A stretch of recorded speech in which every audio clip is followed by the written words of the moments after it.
8 de la mañana con 11 minutos. La situación en Japón a consecuencia del terremoto y posterior tsunami ya no solamente tiene que ver con un tema de la destrucción, que tiene que ver con un tema que muchísimas personas están todavía sin agua potable, sin luz eléctrica, sino que también tiene que ver con lo que de alguna manera Estados Unidos y la Unión Europea fundamentalmente establecen, que la crisis en ese país a consecuencia de los problemas en la planta nuclear de Fukushima está, comillas, fuera de control. La Comisión Europea calificó de apocalipsis la crisis en Fukushima por la radiación. La Agencia Internacional de Energía Atómica criticó a Tokio por la falta de información. Para conversar acerca de esta situación y por supuesto cómo nos afecta sobre todo la discusión respecto a si es que la energía nuclear es una alternativa viable para el tema de la matriz energética que tanto necesita nuestro país, conversamos con el secretario ejecutivo de la Comisión Chilena de Energía Nuclear, Jaime Sala. Jaime, muchísimas gracias por atender nuestro llamado. Buenos días, Felipe, muchas gracias por entregar esta información. Bueno, ¿cuál es tu evaluación de lo que está ocurriendo en Japón y más allá de los antecedentes que uno pueda tener a la mano y la prensa, de lo que uno puede de alguna manera informarse y conocer en detalle lo que está pasando? ¿Te parece que primero es para alarmarse tal cual aparecen los antecedentes que uno tiene a la vista? Y dos, si es que efectivamente Japón está de alguna manera manejando la información, ¿o te parece que ha sido transparente en la entrega de la misma? Bueno, según las informaciones que nosotros tenemos, que también provienen de la OIEA, la situación está indudablemente difícil. Las autoridades japonesas están concentrando todos sus esfuerzos de modo de impedir que la radiación se libere y llegue a las personas. Por lo tanto, es una situación compleja. Entendemos que el grado de ocupación que deben tener los japoneses en estos momentos es alto. También observamos el desarrollo de los acontecimientos. Sabemos que en general los reactores que estaban con problemas, el 1, 2 y 3 de la estación que en estos momentos es el centro de atención, ya estarían en un determinado grado de control, y ayer se produjo un incendio que también entendemos que fue dominado. Esta situación va evolucionando en algunos casos negativamente y en otros casos muestra algún grado de control. La verdad es que las informaciones que nosotros tenemos es que es una situación muy difícil, pero está en algún grado de control. Ahora, el ministro portavoz del gobierno japonés, Yukio Edano, aseguró que el nivel de radioactividad entre los 20 y 30 kilómetros de la central, donde se ha pedido a los residentes que permanezcan en casa con las ventanas cerradas, no conllevan efectos perjudiciales directos. ¿Eso es tan así o de alguna manera se lee como una manera de bajarle el perfil a una situación que a todas luces aparece como particularmente grave? Bueno, la verdad es que es difícil evaluar una situación como esa así en una primera mirada desde el punto de vista técnico. Realmente los técnicos tenemos que considerar también que hay una cosa de sentimientos, de percepción de la población. Efectivamente, los niveles de radiación en los alrededores de la planta, por supuesto, han sido elevados en estos momentos, continúan siendo elevados, si bien han disminuido.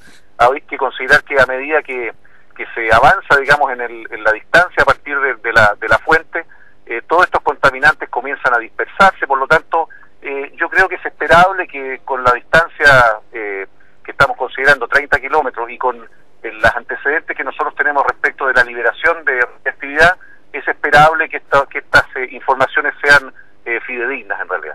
Ahora, cuando uno lee, por ejemplo, la información que hay 2 trabajadores desaparecidos, que la instrucción que hay respecto a las personas que estaban trabajando las primeras horas o los primeros días después de la emergencia para intentar controlar estas fugas, estos incendios y estas explosiones, bueno, fueron obligadas a retirarse del lugar, uno como que le salta inmediatamente la pregunta, bueno, ¿qué va a pasar con estos reactores? ¿Van a quedar a su propia suerte? Dicen algunos que se va a atacar vía aérea, pero la verdad es que cuando uno lee esa información, bueno, perfectamente bien puede pensar, acá claramente hay que arrancar, no queda otra, y eso es un poco lo que de alguna manera el gobierno japonés está diciendo, ¿no? La verdad es que la situación indudablemente es grave. Yo por las informaciones que nosotros tenemos estimamos que se está minimizando la cantidad de personal que está cerca de los reactores por razones lógicas de exponer en la menor medida a ese personal dados los niveles de radiación, pero no hay ningún antecedente que nos permita concluir de que se estén abandonando los reactores. Yo creo que eso es impensable en realidad, pese a que no tenemos mayores antecedentes, pero es muy difícil de imaginar que en una situación como la que se está viviendo las autoridades japonesas decidan abandonar los reactores, dadas las consecuencias que eso puede tener. Es decir, yo creo que se está exponiendo al mínimo de personal. Ese personal estoy seguro que está con cierto grado de equipamiento. No hay duda que existe peligro de que ellos se irradien, ¿no es cierto? Pero en el fondo estimamos nosotros que se está minimizando la cantidad más que poder abandonar los reactores. Yo creo que eso es relativamente impensable.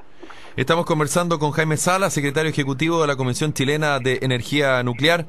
Jaime, también se ha abierto, por cierto, la discusión en nuestro país respecto a la conveniencia o no de instalar plantas de energía nuclear en nuestro país, a consecuencia, por cierto, de las características similares de Japón y de Chile, que son países altamente sísmicos. Pero aparece también en el horizonte el análisis respecto a que, por ejemplo, en esta central de Fukushima, los reactores 1, el primero, fue construido el año 71, el reactor 2 el año 74, el 3 el 76 y el 4 el año 1978.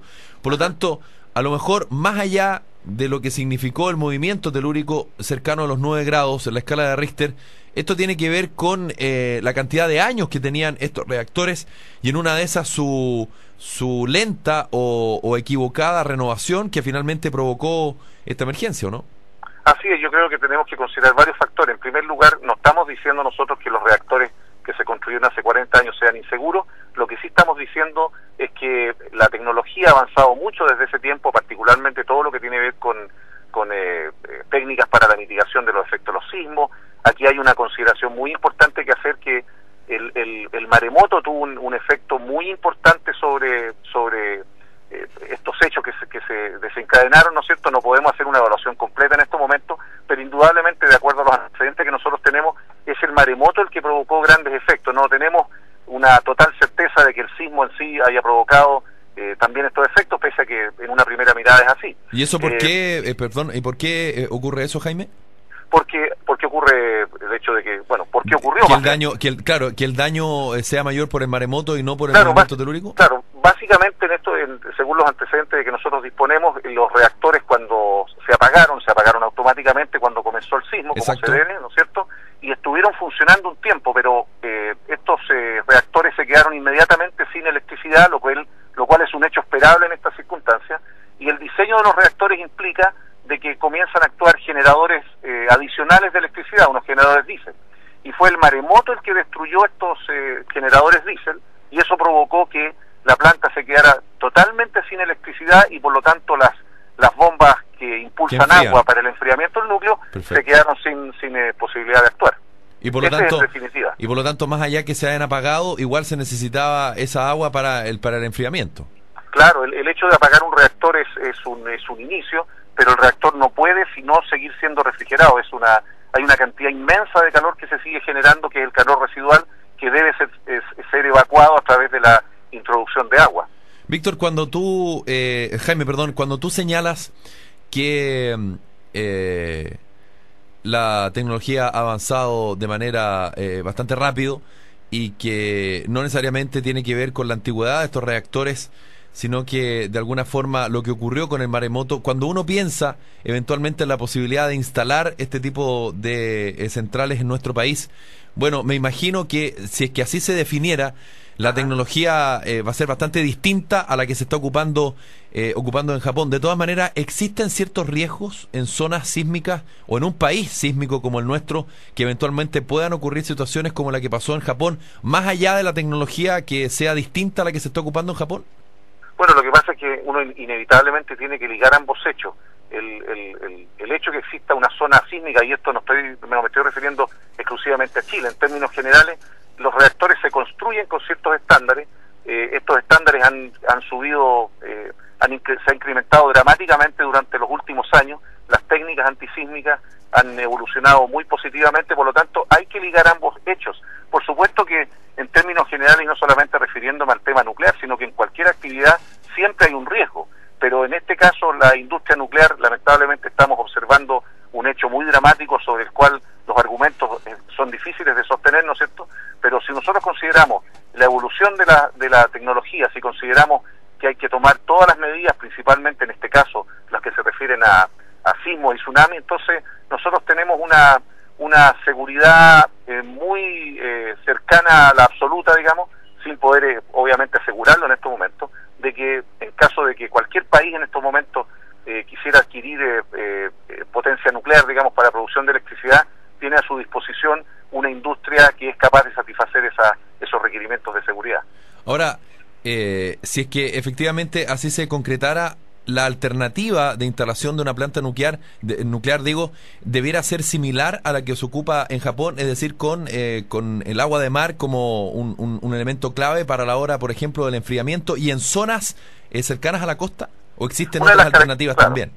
Una de las características principales que tienen los diseños de los reactores nucleares es que utilizan grandes cantidades de agua. Por lo tanto, si uno observa en el mundo, digamos, los reactores están ubicados o cerca del mar o cerca de ríos con grandes caudales. Por lo tanto, es una necesidad ineludible el tener grandes cantidades de agua. Ahora, los diseños obviamente tienen que considerar todas las características antisísmicas, y en este caso una de las lecciones más importantes, a pesar de que no se han extraído formalmente, ¿no es cierto?, es que